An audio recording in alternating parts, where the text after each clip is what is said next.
Selamat siang teman-teman. Siap.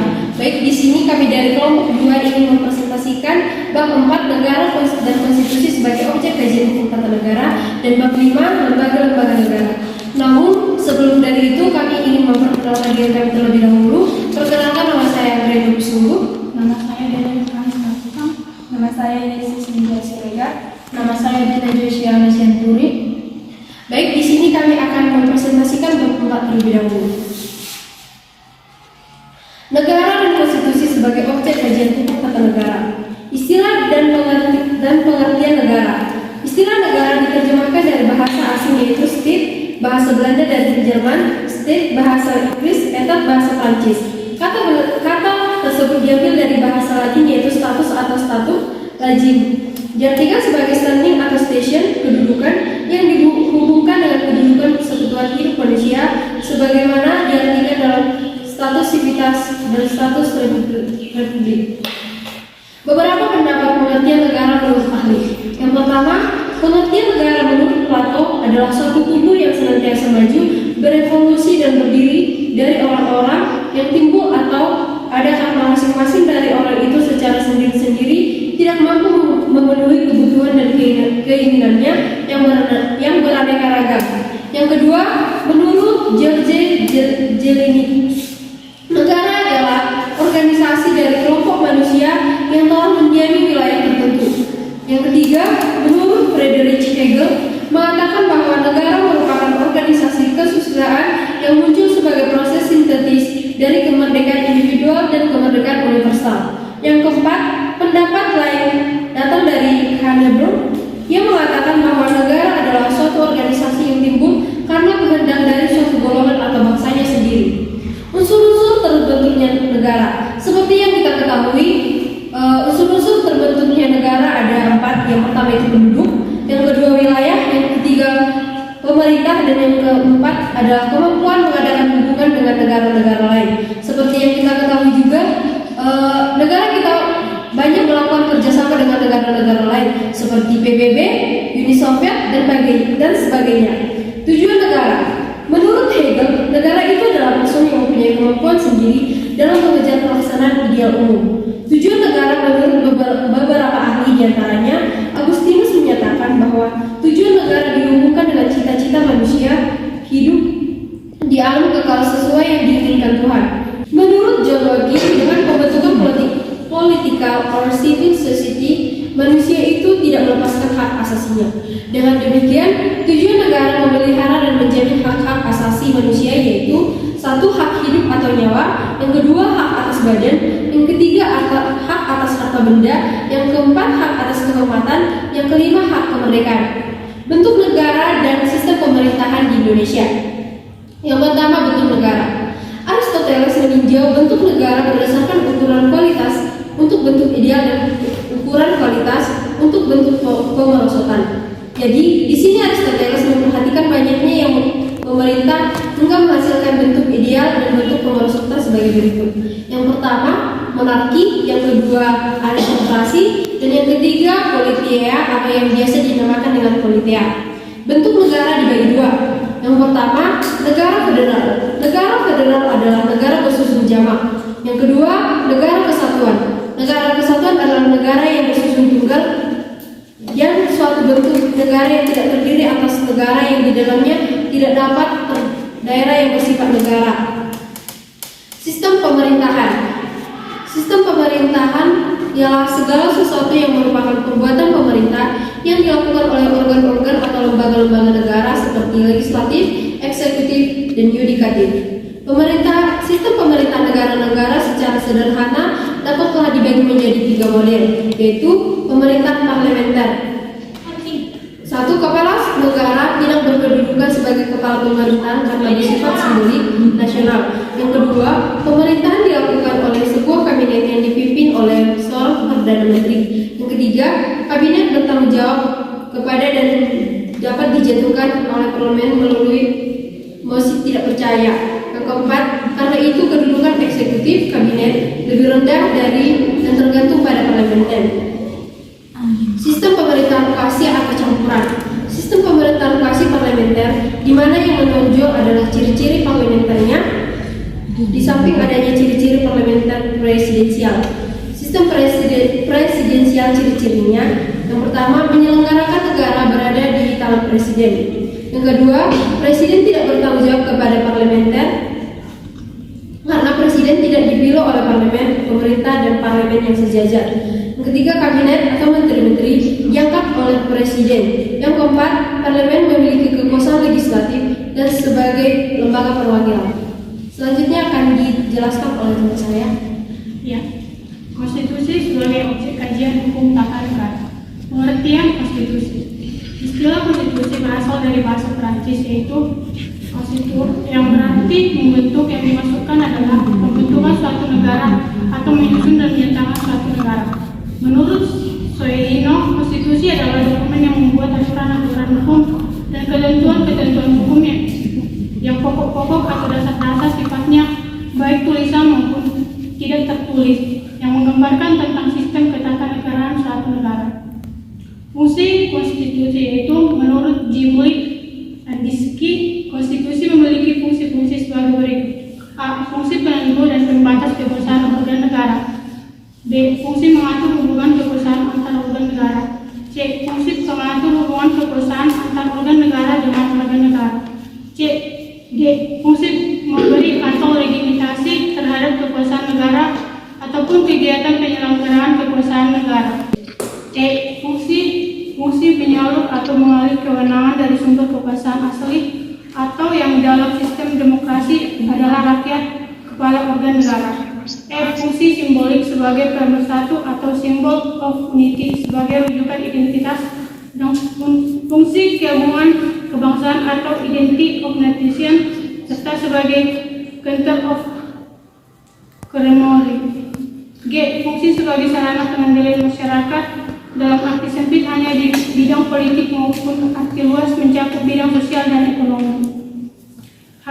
Sebagai fungsi sarana rekayasa dan pembaruan masyarakat. 3. Klasifikasi konstitusi, yaitu terbagi 4, yaitu konstitusi absolut, 2. Konstitusi relatif, 3. Konstitusi positif, 4. Konstitusi ideal. 4. Perubahan konstitusi. Dasar pemikiran yang melatar belakangi diberlakukannya perubahan Undang-Undang Negara tahun 1945 yaitu 1. Undang-Undang tahun 1945 membentuk struktur ketatanegaraan yang bertumpu pada kekuasaan tertinggi di tangan MPR yang sepenuhnya melaksanakan kedaulatan rakyat. 2. Undang-Undang 1945 memberikan kekuasaan yang sangat besar kepada pemegang kekuasaan. 3. Undang-Undang 1945 mengandung pasal-pasal yang terlalu luas sehingga dapat menimbulkan lebih dari satu tafsiran. Misalnya pasal 7 Undang-Undang 1945 atau sebelum diubah yang berbunyi Presiden dan Wakil Presiden memegang jabatannya selama masa 5 tahun dan sesudahnya dapat dipilih kembali. 4. Undang-Undang 1945 terlalu banyak memberikan kewenangan kepada kekuasaan Presiden untuk mengatur hal-hal penting dengan Undang-Undang 1945 menetapkan bahwa Presiden juga memegang kekuasaan legislatif. 5. Rumusan Undang-Undang 1945 tentang semangat penyelenggaraan negara belum cukup didukung ketentuan konstitusi yang memuat aturan tentang kehidupan yang demokratis, supremasi hukum, pemberdayaan rakyat, dan otonomi daerah. Tujuan perubahan Undang-Undang Negara Republik Indonesia tahun 1945 yaitu terbagi 7, yaitu pertama, menyempurnakan aturan dasar mengenai tatanan negara agar dapat lebih mantap dalam mencapai tujuan nasional yang tertuang dalam pembukaan Undang-Undang Dasar 1945. 2. Menyempurnakan aturan dasar mengenai jaminan dan pelaksanaan kedaulatan rakyat. 3. Menyempurnakan aturan dasar mengenai jaminan dan perlindungan hak asasi manusia. 4. Menyempurnakan aturan dasar penyelenggaraan negara secara demokratis dan modern. 5. Menyempurnakan aturan dasar mengenai jaminan konstitusional dan kewajiban negara mewujudkan kesejahteraan sosial, mencerdaskan kehidupan bangsa, menegakkan etika, moral, dan soliditas dalam kehidupan masyarakat. 6. Melengkapi aturan dasar dalam penyelenggaraan negara yang sangat penting bagi eksistensi negara dan perjuangan negara mewujudkan demokrasi. 7. Menyempurnakan aturan dasar mengenai kehidupan bernegara dan berbangsa sesuai perkembangan aspirasi. Selanjutnya akan dibaca oleh teman saya. Baiklah, saya akan menjelaskan mengenai bab 5 lembaga-lembaga negara. Pengertian lembaga negara. Konsep lembaga negara secara terminologis memiliki keberagaman istilah. Di Kepustakaan Inggris, sebutan lembaga negara menggunakan istilah political institution, sedangkan dalam Kepustakaan Belanda dikenal dengan istilah state organ. Sementara itu, bahasa Indonesia menggunakan istilah lembaga negara, badan negara, atau organ negara. Kata lembaga negara antara lain diartikan sebagai asal mula atau bakal yang bertujuan melakukan penyelidikan keilmuan atau melakukan suatu usaha.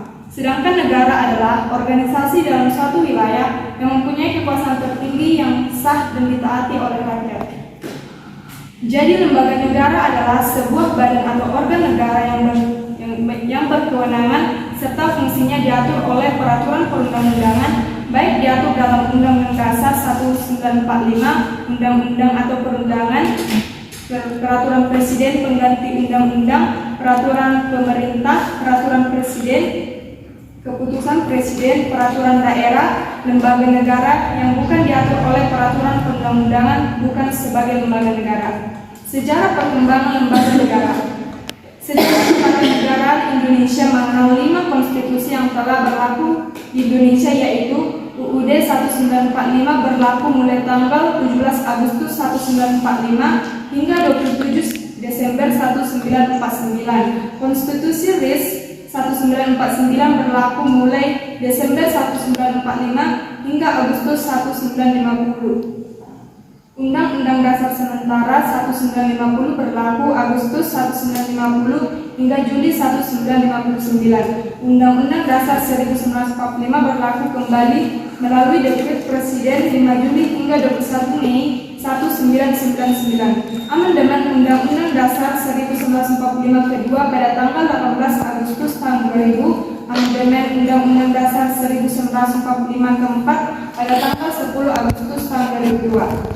Istilah lembaga negara dalam konstitusi RIS menggunakan istilah alat-alat perlengkapan, yaitu Presiden, Menteri-Menteri, Senat, Dewan Perwakilan Rakyat, Mahkamah Agung Indonesia, dan Dewan Pengawas Keuangan.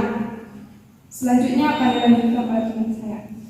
Baik, saya akan melanjutkannya. Lembaga negara pasca perubahan Undang-Undang 1945. Dalam Undang-Undang Dasar 1945 terdapat tidak kurang dari 34 organ yang disebut keberadaannya dalam Undang-Undang Dasar 1945. Setelah perubahan Undang-Undang Dasar 1945 dikenal beberapa istilah untuk mengidentifikasi organ-organ penyelenggara negara, yakni istilah badan, dewan, komisi, mahkamah, majelis, serta lembaga. Sedangkan dalam Undang-Undang Dasar 1945 pasca amandemen lembaga-lembaga negara, baik yang kewenangannya diberikan oleh Undang-Undang Dasar 1945 maupun oleh Undang-Undang. 1. Majelis Permusyawaratan Rakyat. 2. Dewan Perwakilan Rakyat. 3. Dewan Perwakilan Daerah. 4. Presiden. 5. Mahkamah Agung. 6. Mahkamah Konstitusi. 7. Badan Pemeriksa Keuangan. 8. Komisi Yudisial. 9. Komisi Pemilihan Umum. 10. Bank Sentral. 11. TNI atau Polri. Sengketa lembaga negara. Hubungan antara satu lembaga negara dengan lembaga lain diikat oleh prinsip check and balance, di mana diakui sederajat tetapi saling mengendalikan satu sama lain. Sebagai akibat adanya mekanisme hubungan yang sederajat, timbul kemungkinan dalam melaksanakan kewenangan masing-masing. Jika timbul persengketaan pendapat, maka tugas Mahkamah Konstitusi untuk memutuskan karena diberikan kewenangan oleh Undang-Undang Dasar 1945. Baik, sekian hasil presentasi kami. Kami membuka sesi pertanyaan. Baiklah, saya dari kelompok 3 yang bertanya kepada kelompok 2. Jelaskan objek hukum tata negara.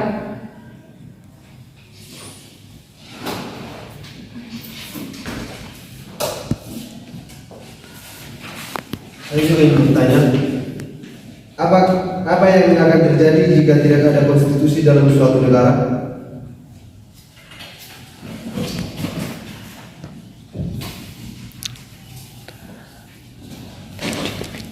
Saya juga ingin bertanya, Mengapa setiap negara harus memiliki konstitusi negara?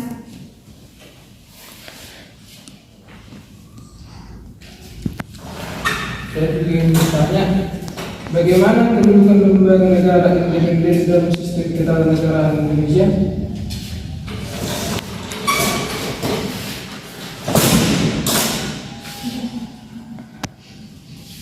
Saya juga ingin bertanya, mengapa negara Indonesia tidak mempunyai undang-undang yang mengatur tentang lembaga kepresidenan?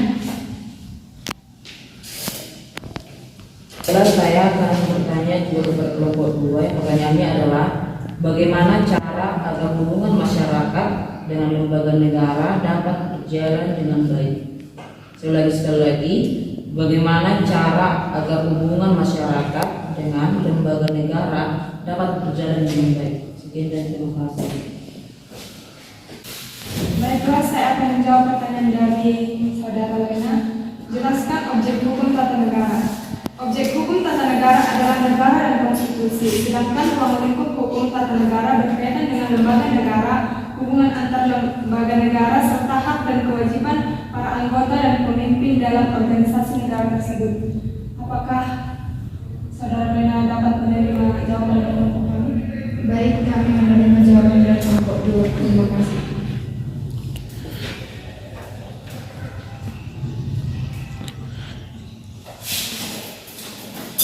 Baik, saya ingin menjawab pertanyaan dari saudara Rizda dari kelompok 1 dengan pertanyaan mengapa setiap negara harus memiliki konstitusi negara. Tujuan dari konstitusi adalah sebagai sarana memberikan pembatasan dan pengawasan terhadap kekuasaan politik dan membebaskan kekuasaan dari kontrol mutlak para pengusaha atau memberi batasan kepada para pengusaha pemerintah. Jika sebuah negara tidak memiliki konstitusi, maka sulit untuk mereka bertahan. Sekian jawaban dari kelompok kami. Bagaimana dengan saudara Ibu Rizda, apakah dapat menerima jawaban dari kelompok kami? Baik, saya dapat menerima jawaban dari saudara.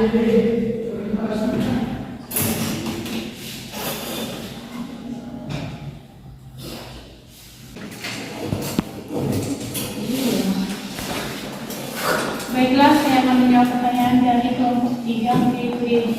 Apa yang terjadi jika tidak ada konstitusi dalam suatu negara? Negara akan hancur tanpa konstitusi. Konstitusi adalah memberi pegangan sekaligus pedoman dalam menjalankan kekuasaan negara. Tanpa konstitusi, sebuah negara tidak akan mencapai tujuan yang sesuai dengan harapan masyarakatnya, tanpa mengatur hak-hak asasi warga negaranya. Apakah dari kelompok 3 dari menjawab pertanyaan? Terima kasih atas jawaban saya.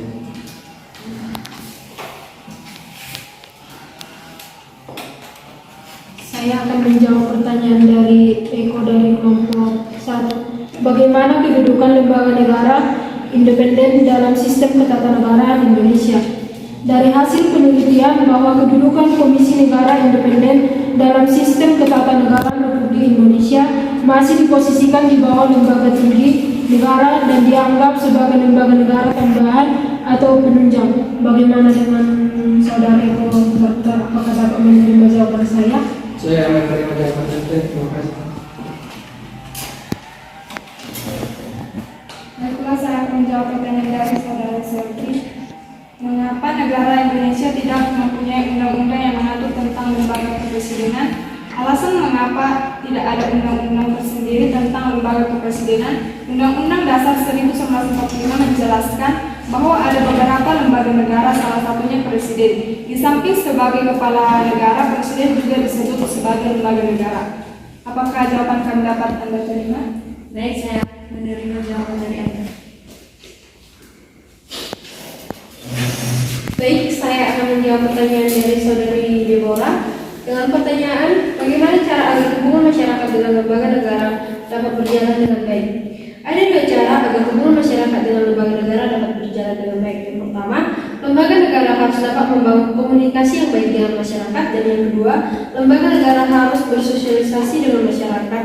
Para anggota dari lembaga negara tersebut harus terhindar dari kasus-kasus hukum yang dapat menurunkan tingkat kepercayaan masyarakat terhadap lembaga negara tersebut. Bagaimana dengan saudari Deborah? Apakah dapat menerima jawaban dari kelompok kami? Terima kasih.